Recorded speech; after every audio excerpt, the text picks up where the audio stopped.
Hello students, very good morning. Welcome to biology classes. So in this class, let us discuss about the next chapter in class 12, that is about microbes in human welfare. So as you all know that we completed chapter human health and diseases, and the next chapter in the same unit, that is microbes in human welfare.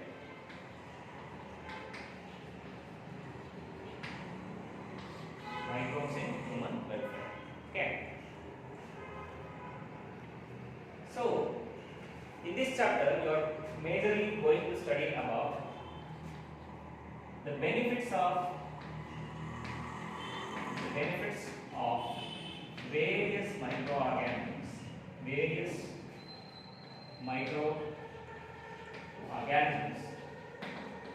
organisms for human life.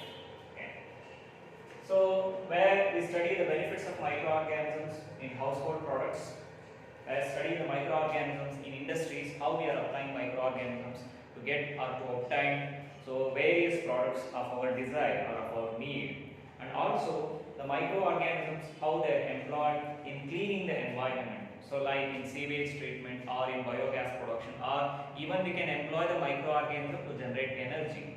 Okay, so like biogas, and in cleaning the environment, so like the microbes are applied or employed in sewage treatment. Okay, so there are various applications or use of microorganisms or benefits of microorganisms that we are getting. Okay. So all those things we are going to study in this chapter. Okay, so where especially the beneficial aspects of microorganisms to human beings or to mankind, so that we are going to study some of the aspects of benefits of microorganisms. Okay. So microbes are microorganisms. So that are about they are the minute, or most of them are unicellular organisms, and which are found almost all possible habitats, in almost all conceivable habitats where we can see microorganisms. So as the name itself suggests, microorganisms. Micro means very small or minute, and the very minute or small organisms, and microscopic in nature. It means it can be seen through only the microscopes, with the help of the microscopes. Hence, they were named as microorganisms. And majority of them are unicellular forms, exception for some fungi. Okay, exception for some fungi. Even fungi are also employed in generating various products. Okay, so which are beneficial to mankind. Exception for some fungi. So, but most of the microbes what we employed, all of them are unicellular, because majorly they are the bacteria. Okay, so as we all know that bacteria, they are unicellular, prokaryotic, ultra microscopic organisms. They are unicellular, prokaryotic, and ultra microscopic organisms. And we have employed fungi. Then we can use actinomycete members. So majorly these groups of organisms like bacteria, fungi, and actinomycete member. So where we can get most amount of the benefits from them. Okay, hence the microorganisms are microscopic unicellular organisms, ultra microscopic organisms. They are found in almost all possible environment. Okay, in all conceivable environments. So where we can see the microorganisms, they are distributed everywhere. It means they are found in our surroundings. The microorganisms which are found in the air, they are found in water, they are found in soil. Okay, so they are found within the body of the organisms, like they are found within the plant body, they are found within animals, they are found on the surface of the plants and in the surface of the animals.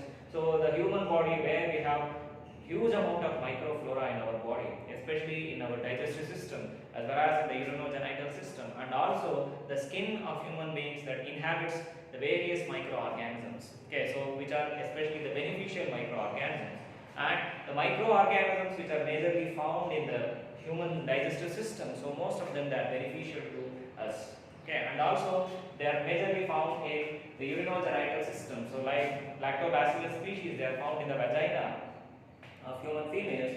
So where it creates some sort of acidity and inhibits the growth of other harmful microorganisms in the vagina. It means many of the microorganisms that are beneficial to mankind. Okay, and similarly there are many number of microorganisms, the bacteria, fungi, and other members. So where they are harmful to human beings. isn't it? So they cause various diseases in humans, harmful. So various diseases in human beings, as well as they cause diseases in plants, as well as they cause diseases in animals like domestic animals, and even many number of diseases which are caused in human beings by means of various microorganisms like bacteria, fungi, or viruses. So there are many number of organisms so where they cause diseases. So especially microorganisms, they can be used as parasites. They can be used as parasites within the body of organism. Okay, so where they cause diseases. So it may be the pathogenic microorganism. Okay, pathogenic means they cause disease. The pathogenic microorganisms. Okay, ಅಂದ್ರೆ microorganisms ಅಲ್ಲಿ ನಮಗೆ benefits ಸಹ ಇದೆ, ಅದೇ ರೀತಿ harmful aspects ಸಹ ಇದೆ. So one part ಅಂತ ನಾವು ಬಂದಾಗ harmful aspects ಅಂತ ಬಂದ್ರೆ, so microorganisms most of them they are pathogenic in nature. It means they cause various diseases like tuberculosis, they cause TB, then leprosy, then pneumonia, then typhoid, then amoebic dysentery. Okay, there are various number of diseases which are caused to human beings. Similarly, there are lots of plant diseases caused by bacteria like Xanthomonas citri. Okay, then Xanthomonas varaceae that cause diseases, bacterial blight in paddy or in rice. So then in wheat, Puccinia graminis that causes brown rust of wheat. Okay, there are Polynoga of areca nut caused by Phytophthora. Okay, Phytophthora parvivora and other species like Phytophthora infestans which infects the other crop plants like potato. So hence there are various number of diseases which are caused by microorganisms. Not only they cause a disease, they also spoil the food and other substances like the goods, like leather or paper, whatever it may be. So the spoilage of the goods also takes place by microorganisms, majorly by means of the fungi. Okay, so and microorganisms they spoil the food. So like the bacterial species like Clostridium. Okay, so where they spoil the food, and also the fungal species they grow on the leather and other items. So where they spoil those things also. It means they are harmful to human beings, they are harmful to plants, they are harmful to other animals. It means majorly because they can act as pathogens, they cause various diseases. And similarly, the microorganisms, not only they are acting as harmful or pathogenic agents, they are also beneficial to mankind. Okay, so there are many. It means we are not only concentrating, we should not concentrate only on the harmful aspects caused by the microorganism. ಈಗ microorganism ಅಂದ ತಕ್ಷಣ harmful ಆಗಿರುತ್ತೆ, disease cause ಮಾಡುತ್ತೆ, spoilage ಮಾಡುತ್ತೆ, so plants, human beings death ಆಗೋ ರೀತಿ ಮಾಡುತ್ತೆ because of various disease ಅನ್ನೋದು ಅಷ್ಟೇ ಅಲ್ಲ. Besides that, apart from that, the various microorganisms which are beneficial to mankind. Okay, so because of them, their presence, we are survived on this surface. Okay, because even the plants also they survived on the surface with the association with various number of microorganisms. It may be bacteria or fungi, or it may be cyanobacteria. Okay, so they are beneficial as well as they are harmful. So, but in this chapter, we are going to study about only the beneficial aspects of microorganisms, how they are beneficial to mankind, okay, or how they are beneficial to the environment. So that is we are going to talk about in this chapter. Okay, only about the beneficial aspects of microorganisms. So we are not concentrating on the pathogenic effect or the harmful effects of microorganisms. Okay, so let us discuss about some beneficial aspects of microorganisms. So as we see, there are various number of microorganisms which are found on the Earth's surface. So they may be beneficial. So like they may be beneficial for human beings, they are beneficial for plants, and in cleaning the environment. So they plays a very major role.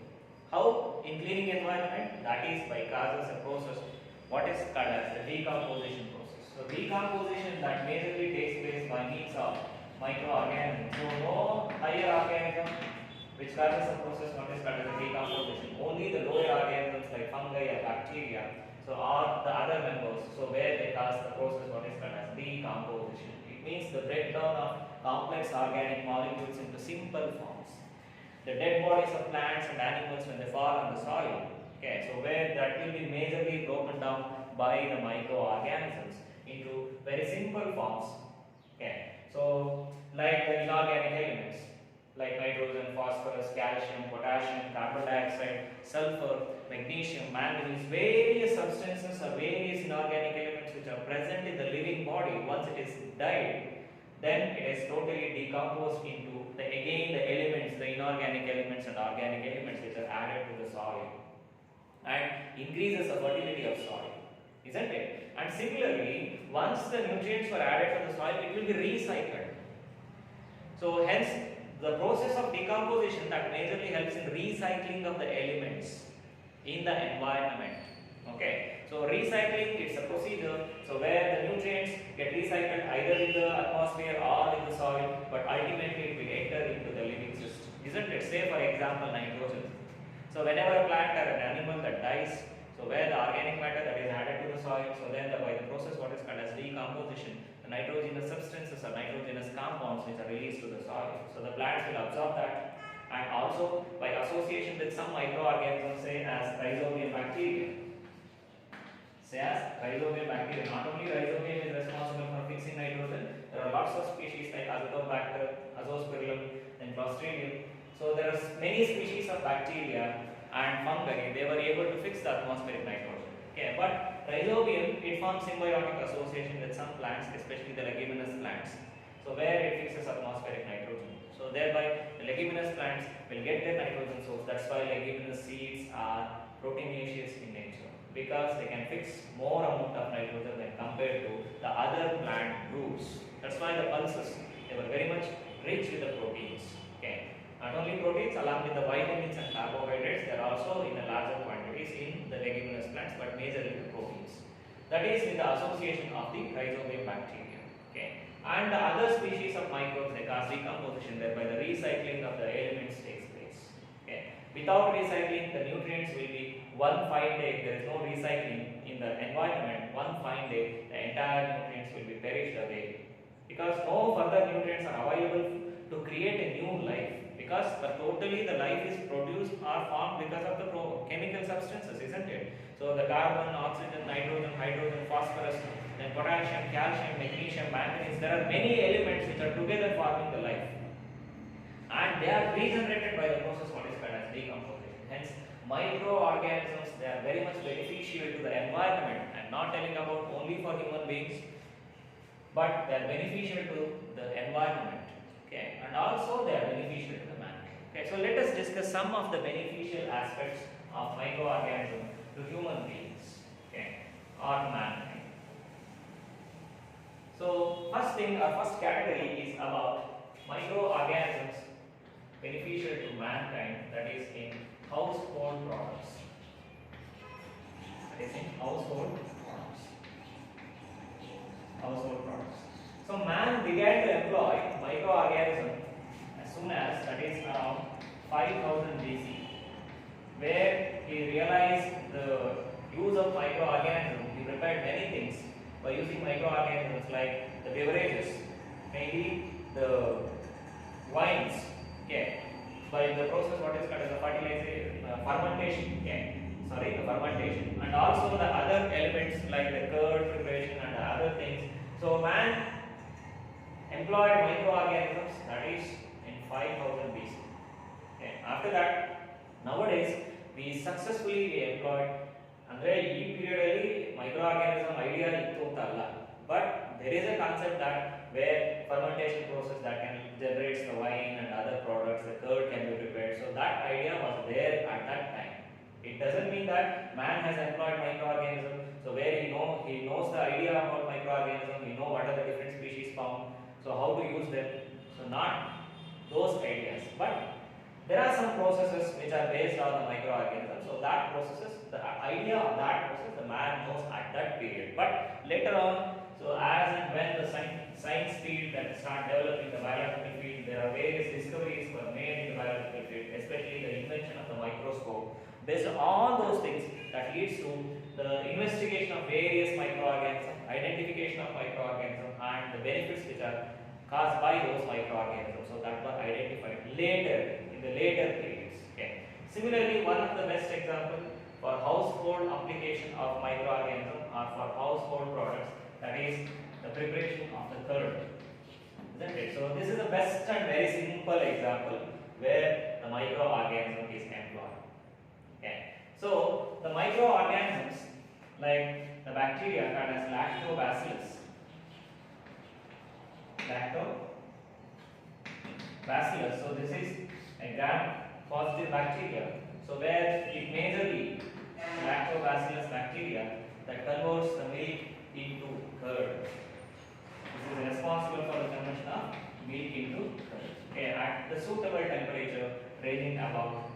40 degrees to 50 degrees Celsius or lower than that. So even in 37 degrees Celsius. Okay. So when milk is boiled, after that the milk gets cooled down. So then a small amount of curd is added as an inoculum. A small amount of curd is added as an inoculum. Inoculum is nothing but the sample of microorganism to initiate the process. And the process in the start ಮಾಡೋದಕ್ಕೆ initiate ಮಾಡೋದಕ್ಕೆ some amount of curd is required. Okay, 1 day old curd is required. So then the milk is boiled to this temperature, like 40 to 50 degrees temperature. After that the milk is cooled down to nearly about 30-35 degrees Celsius, or it is cooled down. After that, a small amount of curd as an inoculum it is added. Nearly a spoon or half a spoon of curd is added to the milk. So then the milk gets converted into the curd. Majorly the lactobacillus bacteria that convert the milk sugar lactose into lactic acid by the process that is called as fermentation. Lactic acid is produced by the process called as fermentation. Okay. So where the lactose is a disaccharide, this is a sugar. It is a disaccharide made up of glucose and galactose molecules, and this lactose gets converted into lactic acid by the process what is called as fermentation, and this imparts a characteristic taste for the curd. It is slightly, because of the presence of lactic acid, okay, so slightly sour in nature. That is mainly because of the presence of lactic acid in them. And also the milk protein, the coagulation of the curd. The coagulation of the curd protein, what is called as casein. Casein is a protein that is found, it is rich in milk. Okay, casein is a protein that is rich in milk, and this protein is coagulated by the species like Streptococcus. By the species of bacteria like Streptococcus. So where they causes the coagulation of the milk protein called as casein. So ಅದಕ್ಕೆ ನೋಡಿ ನೀವು curd ಅಲ್ಲಿ ಒಂತರ ಕ್ಲಂಪ್ಸ್ ಇದೆ. Okay, ಅದೇ milk ಅಲ್ಲಿ there are no clumps. Clumps ಅಂದ್ರೆ ಒಂತರ small very soft ball like structures formation ಆಗುತ್ತಲ್ಲ ಅದು. ಆ clumps ಯಾಕೆ ಆಗುತ್ತೆ ಅಂದ್ರೆ ಆ clumping ನೇ ನಾವು coagulation ಅಂತ ಕರೀತೀವಿ. Okay, the clumping is mainly because of the conversion of milk protein casein into the the coagulation. Okay, casein ಏನಾಗುತ್ತೆ coagulation ಆಗಿ clumps ಆಗುತ್ತೆ, small clumps ಅಥವಾ small masses ಆಗಿ conversion ಆಗುತ್ತೆ, very soft masses ಆಗಿ conversion ಆಗುತ್ತೆ. That is because of the Streptococcus species of bacteria, and majorly the lactobacillus species of bacteria that converts the milk sugar lactose into lactic acid. It ferments the milk sugar lactose into lactic acid that gives a characteristic sour taste to the curd. Okay, so this is one of the most common and very simple example how the microorganisms are beneficial to mankind, because the curd, curd and the other dairy products. So once we get the curd, so by that curd we can get the butter, and then butter can be get converted into ghee, or the milk can be converted into khova or other products. There are various dairy products that can be produced by employing microorganisms. Okay, especially the curd is good for health. It maintains the healthy digestive system. Okay, so because when we eat the curd, the lactobacillus species, they will get transferred into our intestine and into our digestive system, and that start promoting the digestion.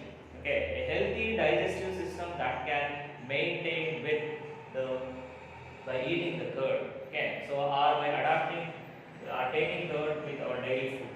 Okay, so because it can maintain healthy digestive system, it prevents the formation of ulcers and other things, and also the lactobacillus species of bacteria. So they checks the growth of other microorganisms in the digestive system of our body. ಅಂದ್ರೆ ನಮ್ಮ ಬಾಡಿನಲ್ಲಿ digestive system ಅಲ್ಲಿ ಬೇರೆ ರೀತಿ microorganisms grow ಆಗದೆ ಇರೋ ಹಾಗೆ prevent ಮಾಡುತ್ತೆ, check ಮಾಡುತ್ತೆ. Okay, so that is the major function of lactobacillus bacteria. Okay, so where it converts the milk into curd, that is it converts the milk sugar lactose into the lactic acid by the process of fermentation. Similarly, the Streptococcus species of bacteria convert the milk protein casein into coagulation. That's why the clumps are produced in the curd. Okay, so that is one of the most and very simple benefit of microorganisms. So that is the formation of the curd. Okay.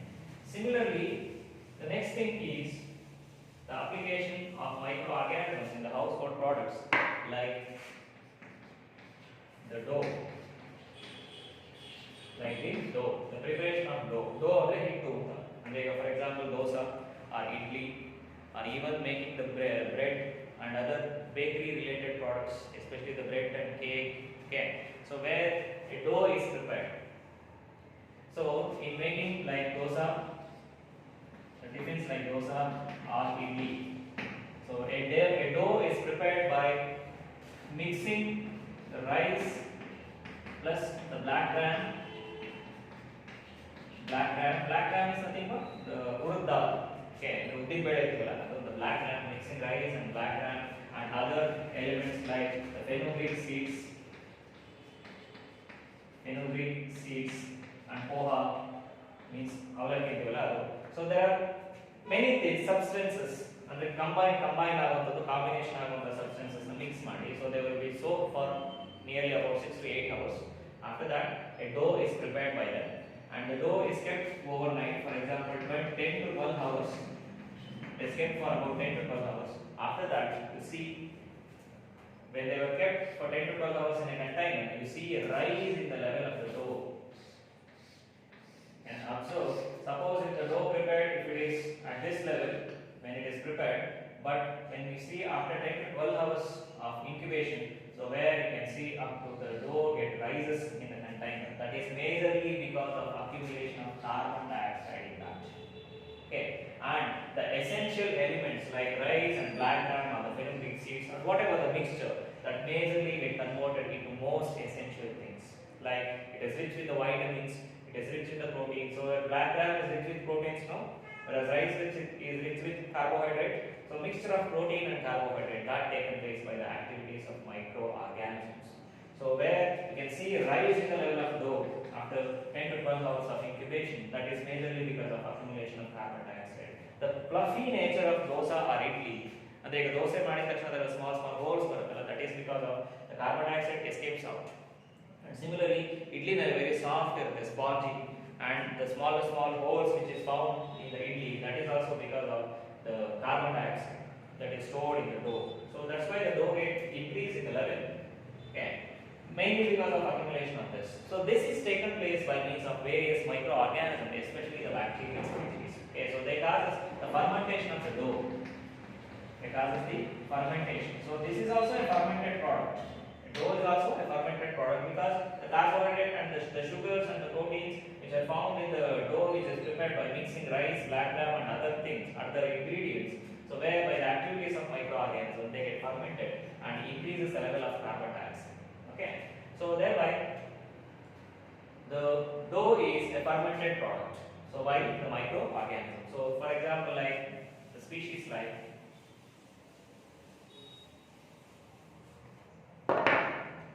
of bacteria like Leuconasa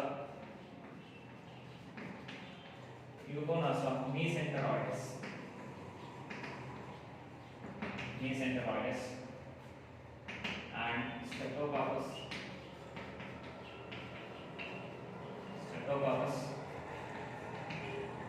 picalis. Okay, so some species of bacteria, like especially the Leuconasa mesenteroides and Streptococcus picalis, so some bacterial species, so where which are found in the atmosphere, so it's majorly the Leuconasa mesenteroides bacteria, so where they convert the sugar and the proteins which are found in the prepared dough into a fermented product, thereby the carbon dioxide concentration will increases and it makes the dough very soft and fluffy. Once we prepare idli or dosa by this dough after the incubation period of 10 to 12 hours, so where the idli or the dosa will become very much soft. Okay, so that is majorly because of the accumulation of carbon dioxide in the dough. Okay, so it will be very much beneficial for us because for our digestive system, these products, the fermented products, the idli or dosa or any kind of fermented products which are very much benefit for the human body. Okay, because we can maintain proper health by this. So that's why the doctors will prescribe. So these kinds of food like idli or dosa, especially the idli in major amount. So you are ill. Okay, when you are ill or when you have suffered from any kind of diseases, the doctors will prescribe the soft food. That is majorly the idli or the dosa, or they will prescribe the fermented foods. Majorly the reason because these fermented foods, they will add the very much like things to the body. Okay, so like vitamin B, vitamin B12 that can be seen in these the fermented products, that is in the dough. Okay, that is vitamin B12 increase. And the microorganisms which are found or which are employed here, once they are found in these foods, the fermented foods, they are what is called as probiotics. The microorganisms which are employed or which are found in the fermented foods, they are what is called as the probiotics, because they keeps the digestive system healthy. One can have a healthy digestive system. Okay, and also they checks the growth of other unwanted microorganisms. They checks the growth of unwanted or harmful microorganisms. Unwanted or harmful microorganisms in the digestive system. They prevents or inhibits the growth of the other harmful microorganisms in the body, especially the lactobacillus species, the AB, that is lactic acid producing bacteria or lactobacillus species. Okay, so these bacterial species, they inhibits the growth of other unwanted microorganisms, because our digestive system, it is inhabited with various number of beneficial microorganisms. Okay, so it may start from the mouth up to it ends with the rectum.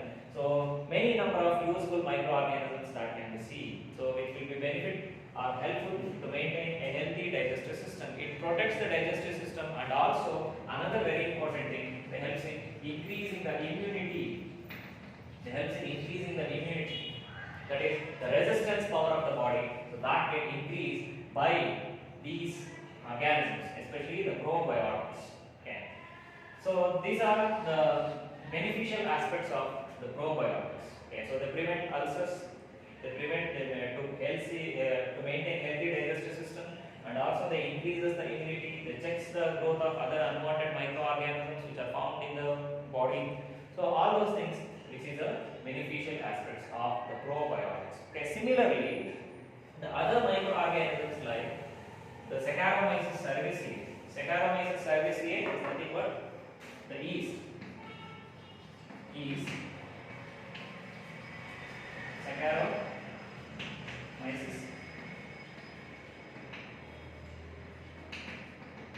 Saccharomyces cerevisiae, the yeast. So where commonly it is known as the yeast, baker's yeast.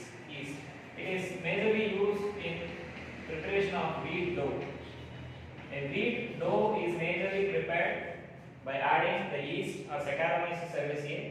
So where the dough will become very soft and spongy, and whereby it is used in the manufacture of bread and the cakes and other dairy products. Used in the manufacture of bread, cakes and other dairy products. Okay. So the holes which are the characteristic holes which are found in the bread as well as in the cakes, that is mainly because of the carbon dioxide accumulation, that is the fermentation of the yeast. The yeast will ferment the sugar found in the wheat, that is in the wheat flour. So and increases in the carbon dioxide concentration. That's why the bread and the cakes, they are very much soft and spongy, they are fluffy in nature. That is majorly because of accumulation of carbon dioxide by the action of yeast cells. They ferment the wheat flour into the where increases the carbon dioxide concentration. Okay, so this is also one of the beneficial aspects of the microorganisms. Okay. Similarly, the other products which can be produced by microorganisms, so where the products like the cheese, okay, the products like the cheese. Okay. See, cheese is one of the oldest product that is obtained by employing the microorganisms. So where majorly it is produced by using the milk. It is produced mainly by using the milk. So where the milk protein, what is called as a casein. So where it get converted into or it is fermented into where majorly what is called as the cheese. Okay. So the cheese, one of the beneficial aspect is it is good for health because it can maintain a healthy digestive system, and also the flavor of the cheese and the texture of the cheese, that is very important, and the aroma of the cheese. The microorganisms, where once they convert the milk into cheese, the texture of that one and the flavor and the aroma of that cheese, so that is nearly a wonder, that is by the activities of microorganisms. Okay, so hence this is one of the old days ಇಂದನೂ ಇದನ್ನ prepare ಮಾಡ್ತಾನೆ ಬಂದಿದ್ದಾರೆ. ಹಾಗಾಗಿ ಇದು ಒಂದು common ಆಗಿ ಒಂದು oldest product ಅದು ಮೈಕ್ರೋ ಆರ್ಗಾನಿಸಮ್ಸ್ ಇಂದ ಪ್ರಿಪೇರ್ ಆಗುತ್ತದೆ majorly by the milk. Okay, the milk concentrate, so where and the protein which is found in the milk, so that get converted into the cheese, that is the casein protein. So some of the famous cheese like Swiss cheese. So some famous cheese like Swiss cheese, it is produced by bacterium, what is called as the bacterium Propionibacterium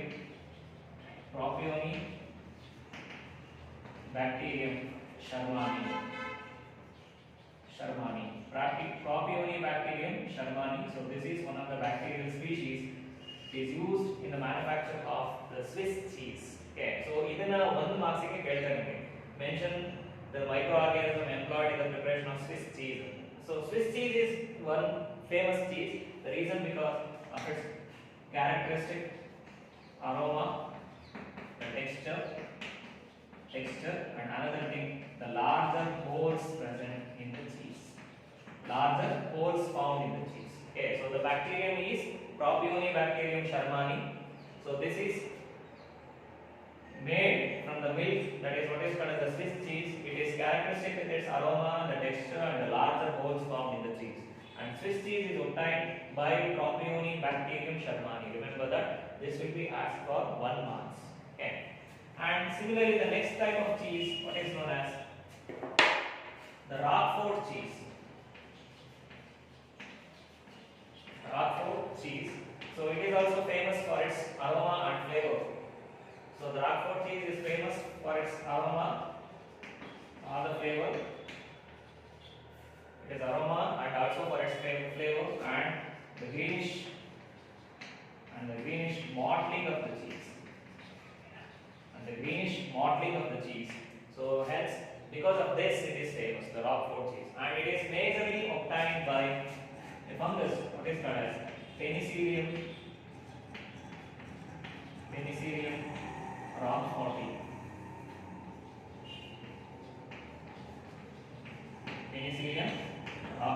So this is a fungal member. So where by this the Roquefort cheese is obtained. So this will be also asked for 1 mark. Okay. Name the fungus used in the manufacture of Roquefort cheese. Name the fungus used in the manufacture of Swiss cheese. Swiss cheese is mainly produced by the Propionibacterium shermani, and whereas the Roquefort cheese is majorly obtained by the species of fungi, what is called as Penicillium roqueforti. So this is responsible for the formation of the Roquefort cheese, characteristic for its aroma, the flavor, and its greenish mottling nature. It is the color. So because of that, the Roquefort cheese is famous, and it is obtained from Penicillium roqueforti. So cheese is variously used in many number of dishes that we prepare. Okay, so it is rich with the proteins, and it is rich with the vitamins and other essential elements. So it is commonly used in making various dishes. Okay, so that is the beneficial aspects of microorganisms. Okay, so that is in household products. So these are some of the beneficial aspects of microorganisms in household products. And in the next video, we will discuss about the beneficial aspects of microorganisms in other aspects, like the benefits of microbes in industries or in manufacture of